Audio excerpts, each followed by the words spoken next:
I'm so pleased I was able to receive my two senior colleagues in Zimbabwe, Madam Valerie Guarnieri, the WFP Assistant Executive Director, and Madam Reena Ghelani, who is the Climate Crisis Coordinator of the Office of the Secretary General.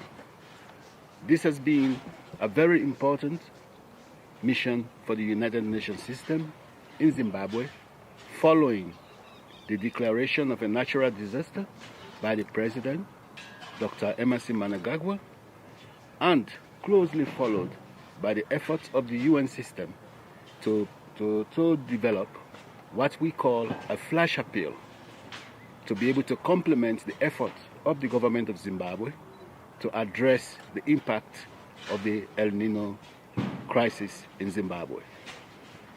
We have had a lot from people in the country that have been affected by this crisis, and we are now a little bit clear on the magnitude of the problem and the impact it is having at households level. This is a crisis that is first of its kind in 43 years, based on information from the government and other people that have been affected by this crisis.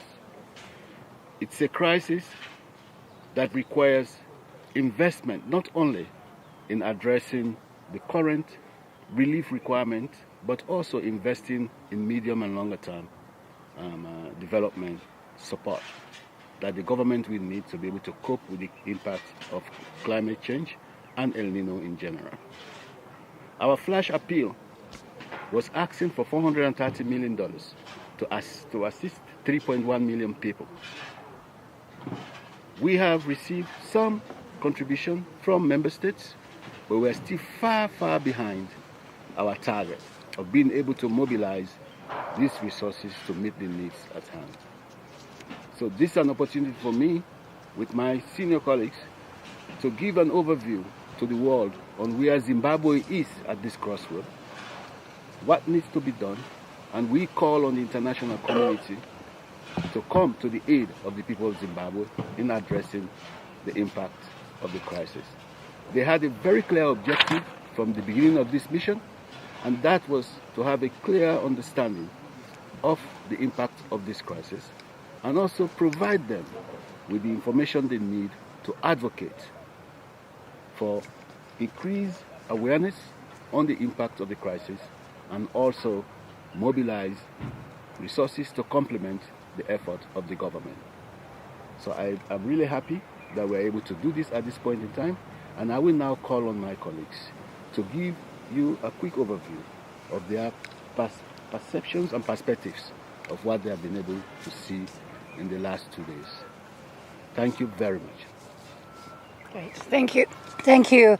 And thank you for joining us today here for this, this engagement. So we've been able to meet with government officials. We've met with the minister's cabinet that deals with disasters and heard the government plans. We've also just been meeting with communities who are heavily affected by this historic drought, in fact. And I have a global role, so I've been to many countries in the region seeing the impact. And I just wanted to give you two of my impressions from today. The first is that what we've witnessed is communities who are just at the start of what is going to be a very long and difficult time. So the drought has started. We're expecting a lean season that will go on till much longer, perhaps, and start earlier. And so communities are bracing themselves. Today, I heard from a woman who was in Lilongwe, and she was saying that this is the worst thing that she's experienced in her lifetime. And the second thing that we've witnessed is, one, a fast and speedy government response. Secondly, as the resident coordinator, humanitarian coordinator has said, the UN and partners have come in strongly behind. And communities themselves are asking for not only the short term, but they're asking for a longer term future. And today we witnessed that when we act swiftly and then come in with assistance that provides people the opportunity to provide for themselves, we see the future of hope. And as climate disasters increase, as droughts become more frequent, this is going to be essential. So our plea to the international community is come in fast and support. We're very grateful for the money that's been provided, but we need more and we need it now. And also consider what's going to happen in the medium and longer term to support these communities so that they can provide for their children. Thank you. I'm delighted to be back in Zimbabwe. I lived and worked here for the World Food Program nearly 20 years ago. And so it's been a bit of a coming home for me to be able to be here and have these meetings and visits in Harare and here in Bulawayo and Matabeleland as well, and makes me think a little bit about what has changed since those times. And clearly, what we're seeing now is a drought that exceeds the proportions of droughts in the past. We're talking about the worst drought in 40 years here in Zimbabwe. People who are saying that they have not experienced something like this in their lifetime. So the pressure that puts on production, the pressure that puts on people's own coping mechanisms is huge. And we heard tales of people pulling their children out of school. We heard tales of people not able to provide 3 meals a day for their family, sometimes even only one. And these are, of course, things that we would like to avoid. But what's also different is how the response has been mobilized. First and foremost, there has been an anticipatory action that has been launched where people were identified as needing support before the worst of the crisis, and they were able to receive some punctual support. Secondly, there is a large government plan that is underway and is rolling out to support the population, and the UN is doing its part to target and assist the most vulnerable as part of that plan. Third is that there is insurance that has been called upon, this African risk capacity, risk insurance that has been provided, 31 million that government, WFP, and other partners have had access to, that is being used. The premium payouts are being used to support the population. And this gives us, this along with traditional donor support, gives us the wherewithal to be mounting what we intend to be a substantial response during the lean season. Food for populations who are identified as most vulnerable in the rural areas, and cash for populations who are identified as most vulnerable in the cities and towns. And so, but it's not just food that's going to be needed for this response. We need to, and are bringing, under the leadership of the resident coordinator, a multi-sectoral package. Water is something that everybody is talking about when you visit communities in Zimbabwe, certainly here in Matabeleland. Nutrition, sanitation, education, all of these pieces are pieces in the puzzle that we are trying to solve. So we need continued support and stamina to be able to mount this multi-sectoral response. And then maybe just last is that it can't stop with response. Today we visited with communities where investments in their resilience have helped reduce the impact of this historic drought, but will also help quicken the recovery of these communities coming out of this drought. So we don't want to take our foot off the accelerator of these resilience building programs. To the contrary, we need to be investing more in people's own production, in their own livelihoods, in adapting those livelihoods to the climate crisis that we're facing. And when we just met in Bulawayo town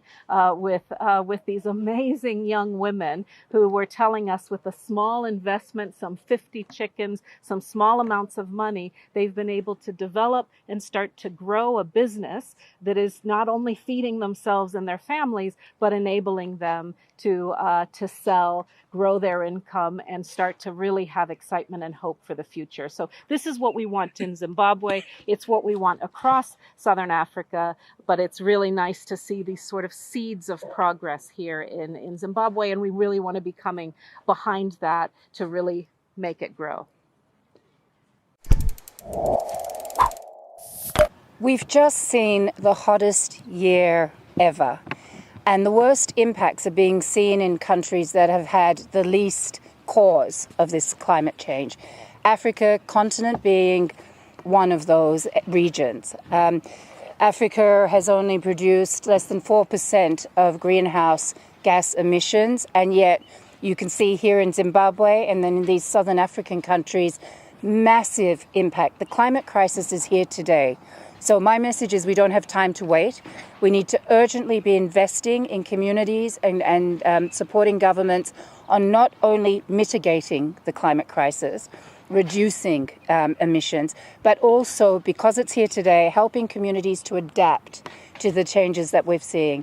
And it's very, very urgent. We're going to see 1 to 10 disasters every day when we reach 2050 if we don't actually start working on this as an emergency. Today we had the chance to visit Matobo in Matabeleland South. The name of the town is called Lingwe, and we were able to visit a village where the population has been assisted with an integrated resilience project that the UN has been supporting them with, where with the introduction of a water system that is sustainable and the support for nutrition gardens, the community is able to grow more. They're able to both consume better and sell some of that produce into the market. And there is the real opportunity for a better life for the people here that we're able to support. So that was what we were able to see in the rural areas. And what we would like to see is an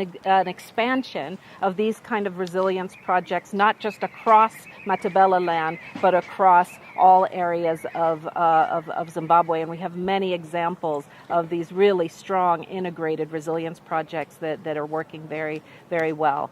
And then in Bulawayo, we visited with two young women the age of my own daughter, who have started their own businesses. Both of them started with provision of 50 chickens. And from the provision of 50 chickens and the turnaround that has been able to give them, one of them has gone on to be importing grains and beans from within the region that she's then resells in the community, and another one has been able to expand her chicken business. Both actually have expanded their chicken business, but also to introduce bakeries and baked goods that are also available to sell. So the material support also comes with business learning and engagement and marketing support. And it's just so impressive to see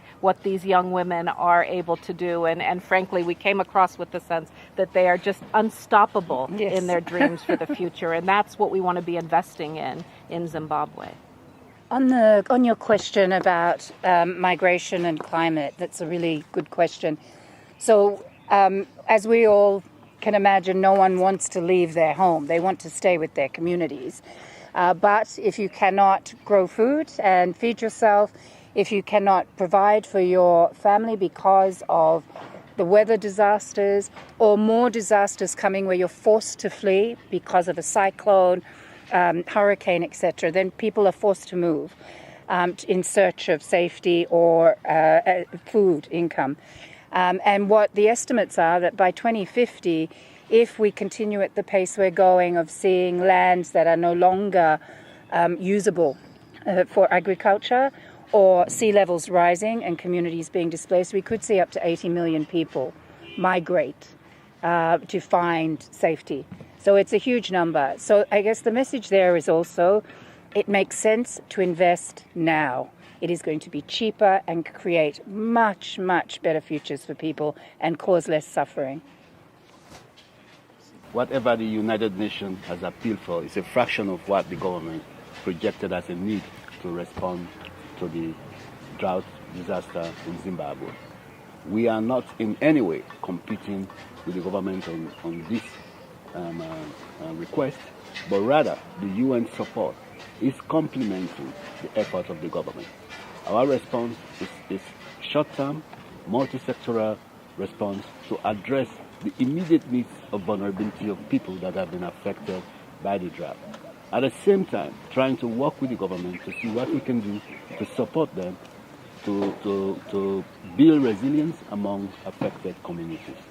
So I think the word here is complementarity rather than one of underestimating or below or above whatever the government is projecting. What we are both clear of is that about 7.7 million people are being affected by this drought, and that we need resources to be able to address the immediate needs of those that have been affected by this crisis. And the UN flash appeal is in that regard. We need $430 million to meet the immediate humanitarian needs of 3.1 million people. This is not in any way saying that this is what is required in totality. So our effort is complementarity and working with the government. They are in the driver's seat, and we are here to help them realize their responsibilities to respond to the needs of their people. And I just wanted to add to what the resident coordinator said, that in addition to complementing the government, we're also looking at how we can support the government to ensure that their response is even more effective. And so providing technical assistance to support the targeting of programs to reach those who are most vulnerable at the community level, and also supporting them with logistics and transporting and hiring transporters in an efficient and transparent way, so that the assistance that is available, the food that is available through the GMB, can be moved speedily to the areas where it needs to go. So that level of technical assistance is also a big part of the support that the World Food Programme is providing as part of the UN system here in Zimbabwe, and it's work like that that we do all over the region.